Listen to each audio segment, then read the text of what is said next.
Hello and welcome hardworking aspirants. In today's class we are going to discuss about the Bhakti and the Sufi saints. In the last class we have already discussed about the movement that started from the South India, from the Alvars and the Nayanars, and then it reached to the Northern India also. And we discussed about some of the saints, both of the Bhakti saints as well as the Sufi saints. Today we are going to discuss about some of the more of these saints. We have already discussed about these four prominent Alvars, and so we will also be discussing about this Sufi saints of the Sufi movement and their contribution and the literary works that is related to them. But a very quick info, if you are preparing for TSPSC Group 1 or for TSPSC Group 2 and for UPSC CSE 2026-27, this is the right time to get enrolled. You can call on the numbers given below to get straight away 50% off on this batches. And so let's get started with our topic today, the Bhakti saints and the Sufi saints. That is what we are going to discuss. So first and foremost, as just a recap of the last class that we did, the Alvars and Nayanars are the two devotees, that the devotees of the Vishnus were known as the Alvars and the devotees of the Shiva were known as the Nayanars, and they were the early South Indian Bhakti saints, whom we know about from the 6th to the 9th century AD. They opposed caste hierarchy and the dominance of Brahmanas, laying the foundation for protest against the social structure. So we have discussed about them already, and what was the notable feature of these Alvars and the Nayanars? The poetry known as the Pasurams of the Alvars and the Tevarams of the Nayanars. They were composed in the Tamil, making spiritual ideas accessible to the ordinary people. Then the notable Alvars who were there, Andal, the only female among the Alvars, famous for her passionate devotional poetry, like Tirupavai and Namalwar, author of the Tiruvamoli. And the notable Nayanars were the Appar, the Sundarar, the Sambandar. Their hymns were compiled as the Tevaram. That is what we have already discussed. Now today's class we are going to discuss about some of the other Bhakti saints, their contributions and their literary works. Okay, if you can see this map over here, it gives you a brief about the Bhakti saints who were present at that time. So you can see the Sankar Deva is somewhere around the Assam area. Then you see Awadh area or today's Uttar Pradesh. You see Goswami Tulsidas being present there, who along with him there was Kabir Das also, there was Vallabhacharya, there was Ramananda. Then in Bengal you will see Chaitanya Mahaprabhu, and you will see Mirabai in the middle part, the Surdas, again he is from the Ballabghad. Then Dadu Dayal and Tukaram, all of these are Eknath and Jnaneshwar, son Jnaneshwar. They are from the Maharashtra. We will also see Adi Shankaracharya, okay, and the Ramanujacharya, okay, who they will went on to make 4 mathas in the 4 directions. And the very famous Guru Nanak, on whose philosophy the Sikhism is said to have evolved. So we are going to discuss about them. But the contribution and literary works, what they talk about, the challenges what they were facing at that time. The main challenge was the caste system, and these Bhakti saints, they will promote what? They will promote equality. Like Kabir will be there, Namdev, Ravidas, they will be there. Okay, they will emphasize that the devotion and knowledge is much more important than the social status. Then we will also see about the women's participation, the saints like Mirabai, and then we have already seen Andal from the South India. Okay, and they will also be inspiring future generation of the women. And then we'll see the regional expressions, saints like the Tulsidas, Surdas, Guru Nanak wrote in local languages, bringing spirituality closer to the masses. As at that time we know that Sanskrit was the language for the Brahmins and for the ritualism. So the masses language was very important. Now let's see about the Kabir. Kabir's background, if you see, he was raised by a Muslim weaver family near Varanasi, and he is renowned for bridging Hindu and Muslim spiritual ideas. When he was talking against the religion, he was talking against both the religions, whether it was the Hindus and the Muslims. And there is a very famous quote of his where he says, Masjid dhade, mandir dhade, dhunde dil mein khoj. That it means that break mosque, break the temple, seek God within your heart. That is what he talked about. He criticized the idol worship, he criticized the caste discrimination, the rituals, and the religious hypocrisy. This is something very notable of the Kabir, and his dohas or the couplets compiled in the Bijak. Okay, that compilation is known as the Bijak, and it is also included in the Sikh Adi Granth. That it preaches equality and devotion, such as Jat na pucho sadhu ki, pooch lije gyan. It means that don't ask a saint's caste, ask their wisdom. Saints should not be decided by their birth, whether they are born in Brahmin family or not. If they are having the wisdom of any class, any caste they are, they should be treated with utmost respect. That is what Kabir, through his work, always wanted to point out. Next, let's see about Guru Nanak, founder of Sikhism. Nanak opposed empty rituals, caste and religious divisions, teaching the oneness of God and equality of all humans. Nanak's encounter with the sacred thread ceremony, where he refused to wear the Janev, this thread, normally you will see the Brahmins wearing it, so he rejected it. He is famous for his rejection of ritual in favor of inner piety. Many of his hymns are the part of the Guru Granth Sahib. He often said, "Abide pure amidst the impurities of the world." Okay, abide pure amidst the impurities of the world. That is what the Guru Nanak said, and he is also the one on whose teachings today we see the Sikhism is being evolved. Now, the next is Namdev. Namdev, born as a tailor and once also a bandit, Namdev became devoted to Bithowa and composed passionate abhangas. Abhangas basically are the poetries in Marathi celebrating God's love. He traveled widely, often debating Sufi saints in Delhi, highlighting the interaction between Bhakti and Sufi practitioners. Literary works, when we talk about him, many abhangas by Namdev, they are still in the Marathi culture, they are still sung, and they are also included in the Sikh Guru Granth Sahib, demonstrating his influence across the religious lines. So that was Namdev. Next, let's see the Jnaneshwar Maharaj or the Jnanadev.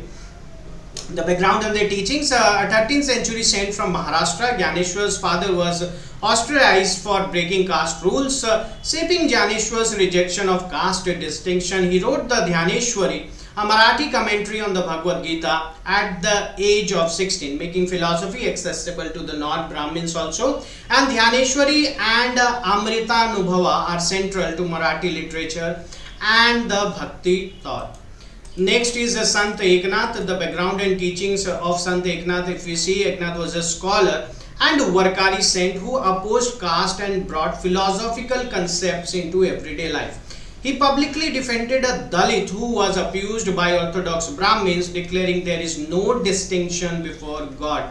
His literary works, when we talk about, he created the Bharud form of song and made devotion accessible for families and laypersons. So that was Sant Eknath. Now let's see about Tulsidas. Tulsidas was born in early 16th century and deeply influenced by the oral and textual tradition around Lord Rama. He regarded his spiritual teacher Narhari Das a key in transmitting the Rama story to him. Tulsidas faced criticism from Brahmins and Sanskrit scholars who saw this as diminishing the prestige of traditional Sanskrit based scripture. Why? Because he wrote it in Awadhi. Okay, and they believed that any of this God's story, like the Rama story, must be told in Sanskrit only. It should not be told in this common language. In Bikram Samvat 1631, that is 1574 common era, he began composing the Ramcharitmanas in Ayodhya, specifically on Ram Navami, the day believed to be Rama's birthday. The epic written is accessible in Awadhi language, and it is also told to be one of the very famous and the most read books of all time, that is of Tulsidas, Ramcharitmanas. Now, Tulsidas has also written this Sankat Mochan, okay, Hanuman Chalisa, that is there. So this is also attributed to Tulsidas, that you should know. Background and the teachings of the Mirabai. Royal from Rajasthan, Mira defied family and social norms, openly expressing devotion to Krishna, even facing persecution by her in-laws for disgracing their royal prestige. It is said that her in-laws tried to poison her, But myth says he survived by Krishna's gaze, he abandoned palace life, wandered and sang in public, ignoring caste and gender restrictions. Her bhajans like Payo ji maine Ram Ratan Dhan Payo basically means that I have got the jewel of Rama, are sung throughout India and express complete surrender to the God. Tukaram, let's see about Sant Tukaram. Coming from the lower Sudra caste, Tukaram championed the cause of oppressed people through devotional poetries and the kirtanas. Brahmins once threw his abhangas into the river Indrayani. Abhanga basically the collection of the poems, the Marathi poems that we are talking about, that those were the devotional poems. But legend says the papers floated and returned to him untouched. The lakhs of abhangs and hymns are devoted to Bidova, emphasizing love, humility and the equality. So that was the Bhakti saints that we have seen. There were some others also like Surdas, who was a Krishna devotee in Braj Bhasa, Chaitanya Mahaprabhu, Bengal Krishnite, Dadu Dayal from Rajasthan, Ravidas from North India, Shankar Dev Assam, Basawa and Kanakadasa from Karnataka. Those are some notable ones. The changes in society due to Bhakti saints, first and foremost is the erosion of the caste hierarchy. So these people like Jnaneshwar, like Kabir, they will oppose this caste hierarchy and they will say that the devotion is for everyone. Women's empowerment, we have already seen that the people like Mirabai, people like Andal have made the efforts to be the example for the women also. Mass participation in worship by preaching in local languages, and when you are having the bhajans and kirtans in today's time also you will see, while there is a kirtan organized, it's not limited to a family only itself, but the whole society is welcome there. And the vernacular literary flourishing, literary works in Marathi, that is the Jnaneshwar, Namdev, Hindi, Tulsidas, Kabir and Tamil. Alvars and the Nayanars replaced exclusive use of Sanskrit. Now let's talk about the Sufi saints' contributions and the literary works of them. So what basically is Sufism? Basically it means the mysticism. What mysticism? This Islamic mysticism talks about the inner purification, it talks about the ethical living and seeking divine love and wisdom. When we talk about this word Sufi, it has had derived from either of these two words. One word is Safa and one word is Suf. Okay, the Safa means the purity, and the Saf okay, it means the wool. So either of the two is what from where this word Sufism, okay, or the Sufi has been arrived at. And the direct experience when we talk about, unlike formal or exotic or the outer aspect of religion, Sufism emphasizes on the inner knowledge and the possibility of experiences. The God's presence can be experienced while you are alive, not just when you are dead. Okay, so these are the teachings of the Sufis mysticism, and the Sufis are Muslims dedicated to this mystical path. They seek to purify the heart, renounce materialism and cultivate virtues such as love, humility and trust in Allah. So this materialism, renouncing materialism, is something that we see that these Sufis, when they will be in presence, they will see the Muslim rulers, okay, and they when they are talking about the materialism, when they are talking about their status and all, so at that time they will believe that that is not the true devotion towards Allah. Rather, you have to renounce the materialism. Many Sufis belong to spiritual lineages or orders, that is the tariqas, which pass down teachings and practices from master to disciple. Sufis engage in rituals, that is the dhikr, remembrance of God, recitation of mantras or prayers, music, that is qawwali, poetry, and dance like the whirling dervishes, okay, where they will be whirling themselves as forms of devotion and means to attain mystical ecstasy or the rapture. Okay, let's see some of the Sufi saints. So first one is Khwaja Moinuddin Chishti, whose dargah is still there in Ajmer. So founded the Chishti order in India, emphasized charity, service and open doors for all irrespective of the religion. Famously he fed hundreds daily at his Kankha. Kankha basically means the place where they used to meet or where they used to stay, and protected the oppressed. His dargah in Ajmer is a significant pilgrimage for Hindus and Muslim alike. Introduced the tradition of a Sufi Qawwali in India using music for spiritual upliftment. Okay, next is Baba Farid. Background and teachings, when we see his early Punjabi language, Sufi poet taught humility and service. His couplets, now recited in Sikh temples, addressed religious hypocrisy and human suffering, influencing both Muslim and Sikh spirituality. His slokas are included in Guru Granth Sahib, showing cross-religious appeal for Baba Farid. And Baba Farid was a Punjabi language Sufi poet. You must note that down. Next is Nizamuddin Aulia. His Kankha in Delhi became a center for communal meal and brotherhood.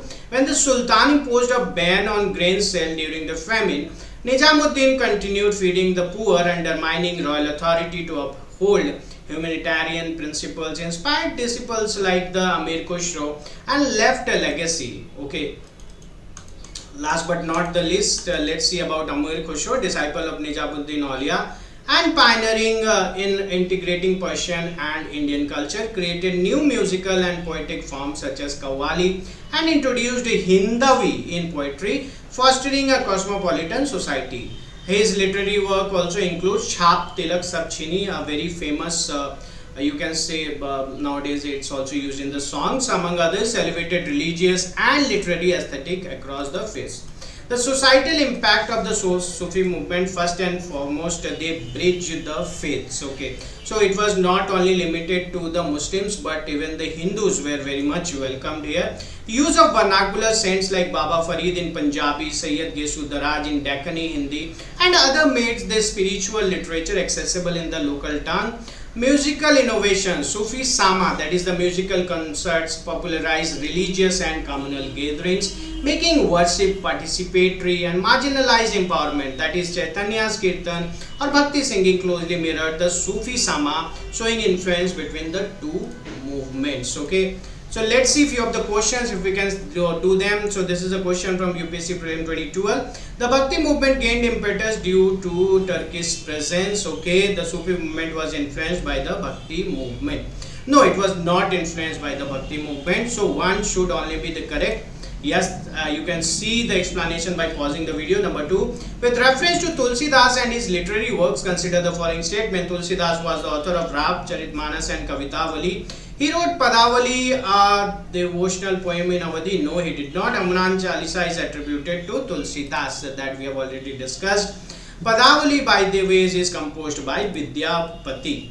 Next, the Alvars and the Nayanars were associated with which aspect of Bhakti movement? Emergence of Urdu poet, reforms in Mughal administration, foundation of Sikhism. Early devotional movement in the Tamil region is the correct answer of this. So, with reference to Sufism in medieval India, consider the following statements. The Qadri order of Sufis was introduced in India by Sheikh Niyamatullah and Makhdum Muhammad Jilani. Sheikh Nasiruddin Chiragh Dahlavi was a disciple of Nizamuddin Aulia. Aurangzeb was a contemporary of Sheikh Salim Chishti. No, this is not correct. 1 and 2 is correct, but 3 is not correct. With reference to the religious history of medieval India, Sufi mystics were known to pursue which of the following practices? Meditation and control of breath, yes they did. Severe ascetic exercises in lonely places, yes they did. Recitation of holy songs to arouse ecstasy, that we have seen only, that yes they did. So 1, 2 and 3, all of them should be the correct answer. Yes. So with that we have come to the end of this class, but this can be the beginning for you. If you are preparing for UPSC, TSPSC, APPSC guys, this is the chance for you to get one-on-one live mentorship with Deepika ma'am. Why Deepika ma'am? Because she is having 20 plus years of experience, and under her guidance there are hundreds of students in services today, and there is nothing wrong in inquiring one. So you can call on the numbers given below and inquire for more, and keep working hard for your success today or tomorrow. Surely you will be successful. If you liked it, like, comment and subscribe so that we meet again. Thank you.